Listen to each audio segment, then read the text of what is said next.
Sir, thank you for making time. No, please, thank you for having me. Big day today. Yeah. This is your first major rally here in the city since declaring your bid for mayor. What are you expecting today, and how has the energy been going into this so far? You know, what we've seen since we launched this campaign more than 6 months ago is that New Yorkers are hungry for a different kind of politics. They're hungry for a politics that puts working people first. And tonight, we're expecting more than 1,000 New Yorkers to join us as we chart out the way in which we're going to win this race and win a city that New Yorkers can actually afford. And how are you charting that forward? What are you thinking? How are you going to win this race so far? You know, no, please. Yeah, you guys have you've raised a bunch of money, $8 million.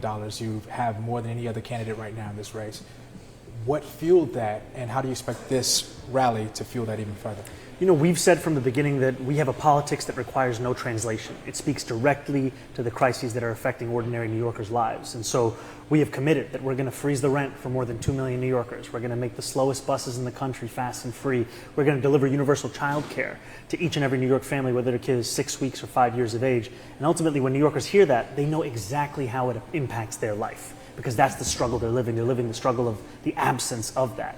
And so what this rally is going to show is the energy and the excitement behind those demands, behind this movement, and also the fact that in these next 50 or so days, we are going to spread this message to each and every New Yorker across the 5 boroughs. Because even though we're in second place in poll after poll after poll, 50% of New Yorkers still haven't heard from us yet. And the people who are going to join us tonight are the same ones who are going to knock on more than 1 million doors by June 24th. Yeah, there's a few ways to see second place. Some people, they'll see it as, this is not what I want at all, and others, it's a hopeful stance. Why do you think you're in second place right now? Look, I think ultimately we know that New Yorkers are struggling to afford this city. They are struggling to make ends meet. They are thinking about the fact that they may have to leave. And we have been the campaign that has a relentless focus on an economic agenda, telling New Yorkers that we not only see their struggles, we have an answer to how they can actually get past them. And what we've seen is that of the candidates in the last few months, it's just been former Governor Cuomo and ourselves that have been gaining at this level of support. And now we are the best positioned campaign to turn the page on a chapter of failed leadership in our city and our state, and to finally deliver a future that gives New Yorkers what they deserve. And you've been basically praising yourself as a candidate for the future, and you said you wanted to freeze rent. We went to the Rent Guidelines Board last week, and they're proposing a 7.75, as much as a 7.75 increase in stabilized rent, because these are landlords that are struggling to pay their buildings as well. What do you say to landlords who say, we don't want you to freeze? Well, I understand why they wouldn't, because this will impact their ability to profit.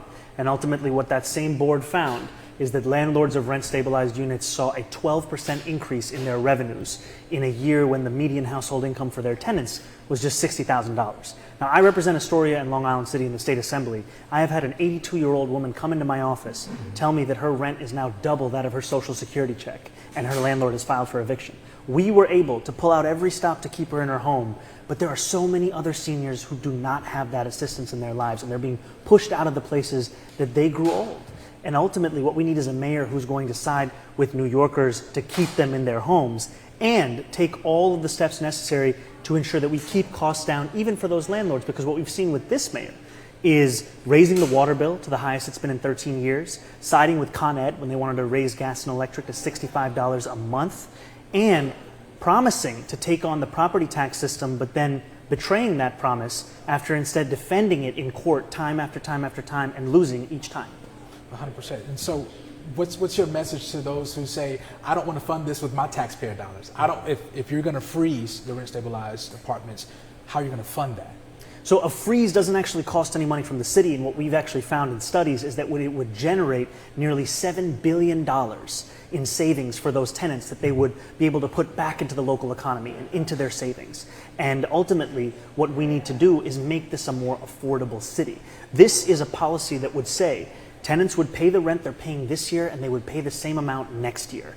And that's what we need. We need that stability in New Yorkers' lives, because too many New Yorkers don't know if they can afford to call themselves a New Yorker next year, because they know that their salary might not go up, but their rent is damn sure going up. Yeah, you just said people who don't know if they're going to be able to call New York. Folks are leaving in droves. Yes. So what's your message to keep people here in New York City and to secure their vote? We have to make this a city they can afford. And for so long, we've heard about this exodus of millionaires and billionaires. The truth is, it's working and middle-class New Yorkers who are leaving our city. We lost nearly 20% of black children and teenagers in our city's population from 2010 to 2019 because of how expensive it is to raise a family here. And I am tired, as someone who grew up in this city, of hearing my friends say they want to settle down and the next word coming out of their mouth is Long Island or the suburbs because they don't know how they can do it here.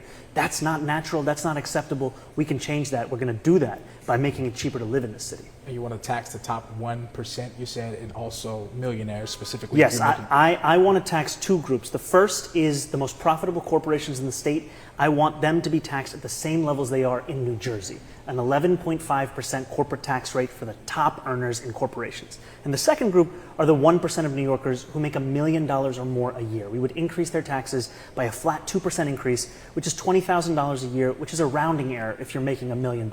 And speaking of taxes, what's your stance on this congestion tax so far? What do you think about how that's been implemented here in the city? Would you side with the governor as far as that stance is? Just share your stance on congestion. I've appreciated the governor's fighting for this, for congestion pricing, because what we've seen is that its promise is being fulfilled. The promise being less congestion, the promise being better air quality, faster speeds for buses, and I've heard from so many that they are now appreciating the ease with which they can get around their own city that they didn't previously have before. So you're for... Yes. I've been a supporter of congestion pricing because of not only the revenue it generates for public transit, but also the way in which it makes it easier to get around Manhattan. You know, I have heard from so many bus riders who were frustrated that the average speed of a bus in that central business district used to be 5.8 miles an hour. That's me when I get off the train and walk up the stairs. That's not how it can be any longer. And I've long said we need to increase public transit service alongside this tax, and I was proud to have led a campaign called Get Congestion Pricing Right in the State Assembly, which won more than $12 million for increased bus service, and we continue to need more. Okay. And you've had a strong stance on the war in Gaza. You've called it genocide before, and with New York being the second highest population with the Jewish population, second highest place with Jewish population outside of Israel, what's your message to voters who don't necessarily agree with that language you've used so far? You know, what I would say is that I am running to represent each and every New Yorker. And what we've seen, especially when Jewish New Yorkers are being polled as to their top concerns in this city. Number one, we see affordability. Number 2 and 3, we see the ability for elders to age in place. We see the fact that family caregiving needs to be compensated, and then we see discrimination. And I'm proud to be a candidate who's addressing each of these issues with a platform that is clearly addressing the affordability crisis here, that is fighting for seniors to remain in their home, that is looking to ensure that families who are providing childcare for their children are also receiving compensation for doing so. And finally, by putting forward a platform to create a Department of Community Safety that will tackle the very real crisis of anti-Semitism in our city by increasing funding for anti-hate violence prevention programs by 800%. The largest increase of any campaign in this city, and one that reflects that Jewish New Yorkers, like every New Yorker, deserve to be safe in this city, and no longer can we accept the skyrocketing rates of these acts of violence.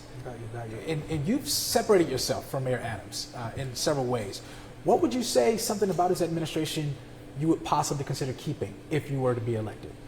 You know, I think he has taken some steps in the right direction when it comes to the management of trash and containerization. I think that that's promising, that we need to see a city that is more in line with modern standards across the world.